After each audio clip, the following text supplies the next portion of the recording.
Welcome to Whisky.com, where fine spirits meet. My name is Horst Lüning. I'm the master taster of Whisky.com, and today we have a brand new Highland Park here on my cask. It's the Valknut.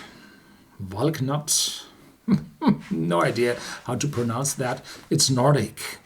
And with this bottle, Highland Park is again playing the card of the Nordic origin.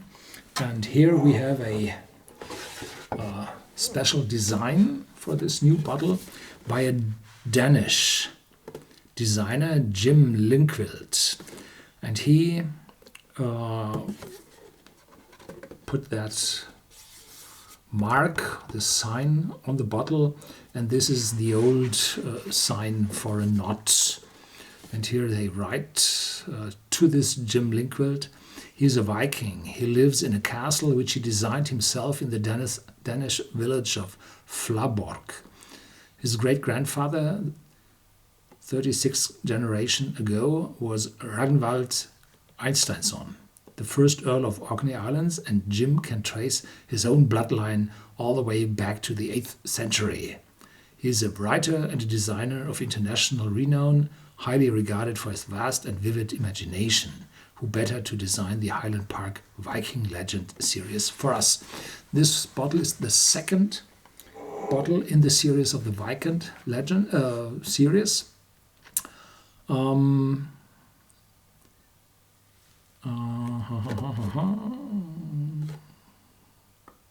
Yeah, the whiskey. So this was the design, and here's the whiskey. As light and full of brave promise as the emerging rays of rising sun, the natural golden hue of Valknut reflects its long and even-paced maturation in the finest American oak. American oak.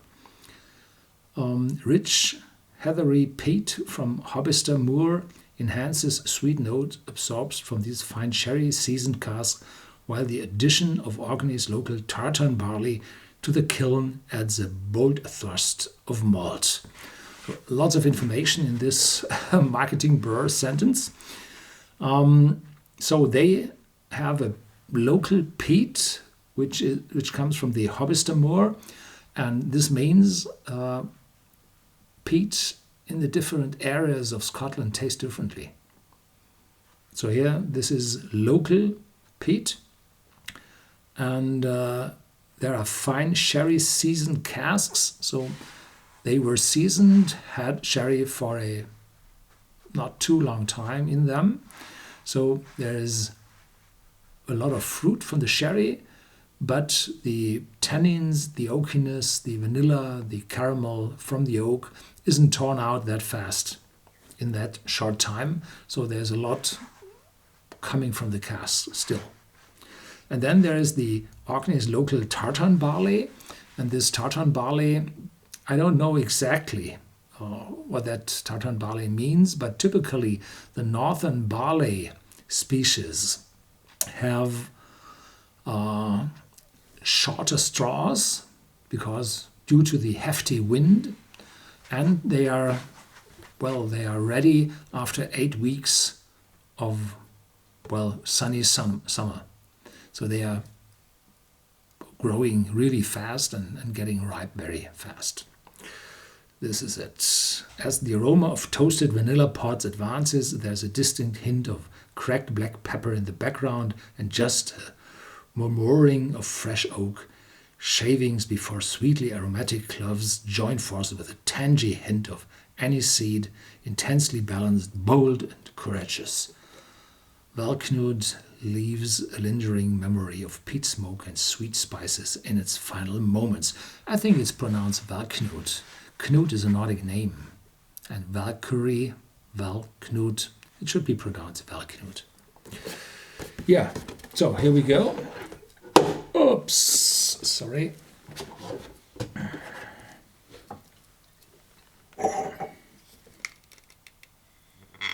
These new corks have a screw on top of the plastic.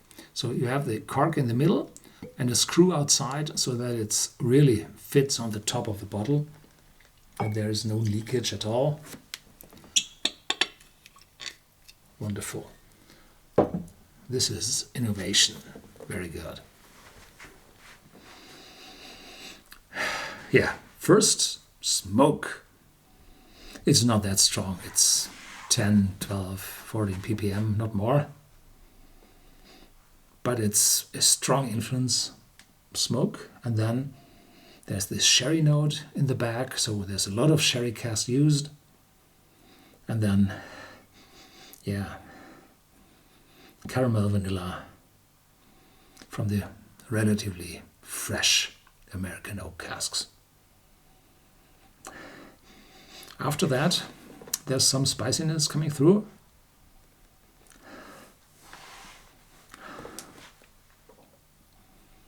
But not the tannins from the casks, because this one is, I think it's quite a young one, so 7, 8, 9 years is possible.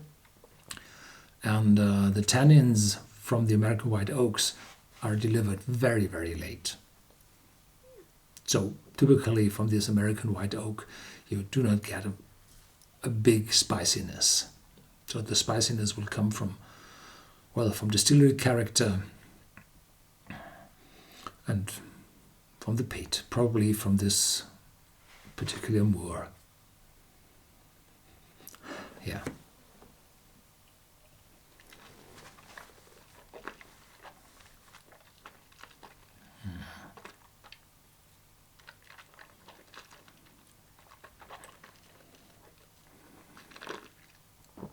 Very well done. 46.8 ABV.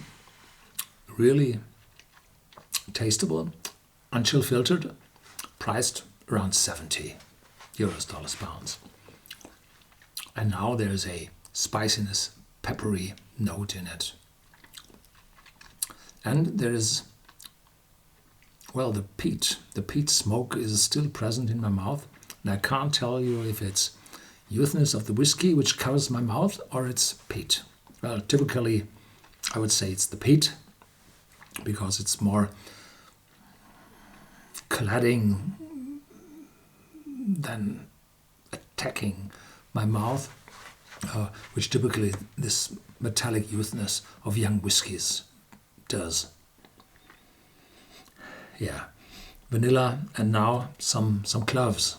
In the back, probably some orange peel, but this might be an association from me personally, because we at the winter season have typically oranges with cloves put in, where these aromatic oranges combine with the notes of the cloves.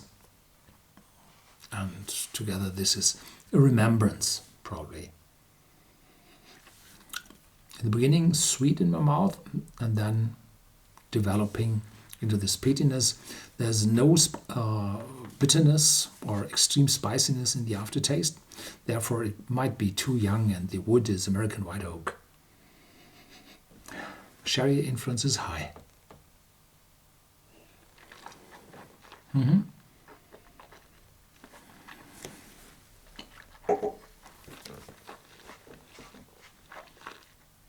So, wonderful. And in the aftertaste, there's a little, no, not a little more of aniseed, really. And if you do not like the raki or ouzo, then probably this whiskey might not be the right one for you. But this is only a small note of this aniseed, and it vanishes. But if you don't like this ouzo and raki, probably you might have a problem with this one. But the rest of it, everything really balanced and well matured. So again, very good bottling in the Viking Legends series of Highland Park, and well, there will be more of those Highland Parks coming up. And his designer is already working on the next one, probably. So stay tuned, there's more to come, as always.